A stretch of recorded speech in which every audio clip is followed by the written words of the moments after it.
Hello दोस्तों, स्वागत है आपका मेरे YouTube channel target for Hindi teacher पर। तो आज हम पढ़ेंगे हिंदी व्याकरण में से अव्यय, और मैं आसान ट्रिक के साथ आपको समझाने की पूरी कोशिश करूँगी। तो अव्यय में हम पढ़ेंगे इसकी परिभाषा और जानेंगे इसके भेद। तो आज हम इसके दो ही भेदों के बारे में जानेंगे। तो चलिए पढ़ते हैं अव्यय की परिभाषा।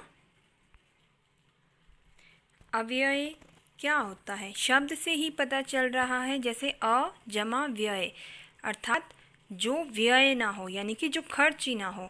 अर्थात अव्यय अपने ही रूप में रहता है, इसके ऊपर लिंग, वचन, पुरुष, कारक, काल आदि की वजह से कोई परिवर्तन नहीं होता है, उसे अव्यय कहते हैं। जब भी अव्यय पहचानना हो तो उसका एक आसान ट्रिक है कि उसे हम कैसे पहचान सकते हैं कि वह शब्द अपने ही मूल रूप में रहते हैं, वह किसी भी तरह से कभी भी परिवर्तित नहीं होंगे। और अव्यय को अविकारी शब्द भी कहा जाता है। थोड़े से उदाहरण देख लेते हैं, जैसे जब, तब, अभी, अगर, वह, वहाँ, यहाँ, इधर, उधर, किंतु, परंतु, बल्कि, इसलिए, अतएव, अवश्य, तेज, कल, धीरे, चूंकि, लेकिन, क्योंकि आदि। ये वे शब्द हैं जो चेंज नहीं हो सकते हैं। यह शब्द किसी भी वाक्य में इसी तरह से प्रयुक्त होंगे। जैसे इसमें से मैं एक शब्द ले लेती हूँ, इधर, और एक वाक्य लेते हैं कि वह लड़का इधर आया, और दूसरा वाक्य वह लड़की इधर आई, और तीसरा वाक्य वे सब लड़के इधर आए। आपने इसमें क्या चीज़ कॉमन देखी? इधर शब्द। जो इधर शब्द था वह लड़के के साथ, लड़की के साथ या बहुत सारे लड़कों के साथ वैसे का वैसे ही रहा, लेकिन बाकी शब्द परिवर्तित हो गए। तो वो वे शब्द जो किसी भी दशा या दिशा में परिवर्तित ना हो, वे अव्यय कहलाते हैं। तो चलिए अब देखते हैं अव्यय के भेद। अव्यय के 5 भेद हैं। पहला भेद है क्रिया विशेषण अव्यय, दूसरा है संबंध बोधक अव्यय, तीसरा है समुच्चय बोधक अव्यय, चौथा है विस्मयादि बोधक अव्यय, और पांचवा है निपात अव्यय। तो आज हम इसके दो ही अव्यय के विषय में पढ़ेंगे। क्रिया विशेषण अव्यय, जैसे शब्द से ही पता चल रहा है, क्रिया की जो विशेषता बताए वे अव्यय।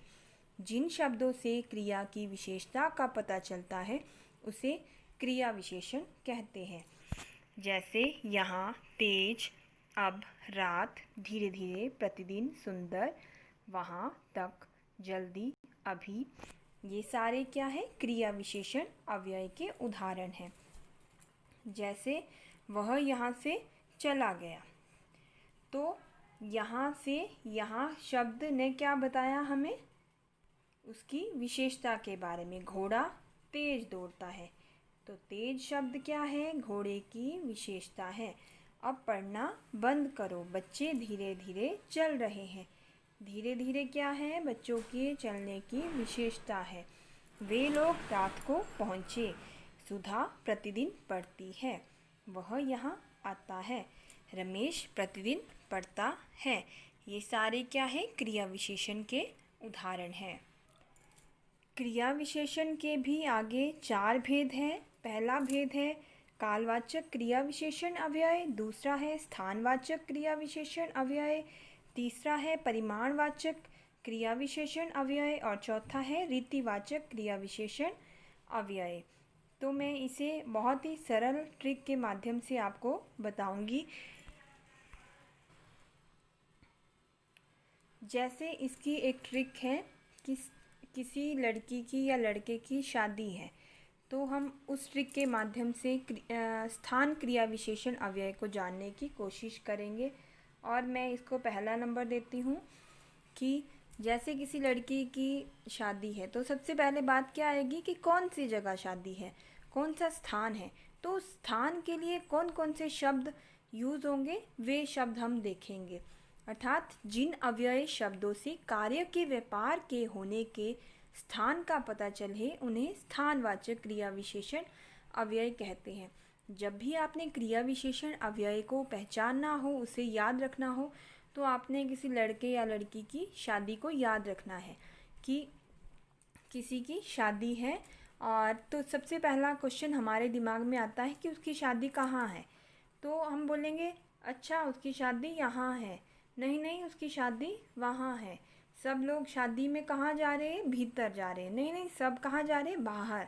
सब कहाँ जा रहे हैं, इधर उधर। तो ये शब्द हम यूज़ करेंगे। कहाँ जा रहे हैं, दाएं बाएं। कहाँ है शादी, किधर है, जहाँ पहले बताया था वहाँ है शादी, पास में ही है, दूर में है, अरे अन्यत्र है, कहीं और है, इस और है या उस और है, ऊपर वाली मंजिल में है या नीचे वाली मंजिल में है, सामने वाली बिल्डिंग में है या आगे वाली बिल्डिंग में है, पीछे वाली बिल्डिंग में है। तो ये शब्द हमें स्थान के बारे में बता रहे हैं और इससे हमें स्थानवाचक क्रिया विशेषण का पता चलता है। तो स्थानवाचक क्रिया विशेषण अव्यय को पहचानने की ट्रिक मैंने आपको बताई और आप इसे याद भी रख सकते हो। अब देखते हैं क्रिया विशेषण अव्यय का दूसरा भाग। तो हम इसको दूसरा नंबर देंगे और यह है रीतिवाचक क्रिया विशेषण अव्यय। जिन अव्यय शब्दों से कार्य के व्यापार की रीति या विधि का पता चले उन्हें रीतिवाचक क्रिया विशेषण अव्यय कहते हैं। जैसे कि शादी के लिए कौन सा तरीका अपनाया जाएगा, या शादी कैसे हो गई, एकदम से, अचानक, इसलिए, कदाचित, यथासंभव, सहज, धीरे, सहसा, एकाएक, अरे झटपट, आप ही, ध्यानपूर्वक, धड़ाधड़, यथा, ठीक, सच में, अवश्य, वास्तव में, निसंदेह, बेशक, शायद, संभव है, हाँ, सच, जरूर, अतएव, क्योंकि, नहीं, ना, मत, कभी नहीं, कदापि, फटाफट, शीघ्रता से, भली भांति, ऐसे ही, तेज, कैसे, ज्यों त्यों आदि आते हैं, वहाँ पर रीतिवाचक क्रिया विशेषण अव्यय होता है। अर्थात रीति के माध्यम से क्रिया की विशेषता का पता चल रहा है।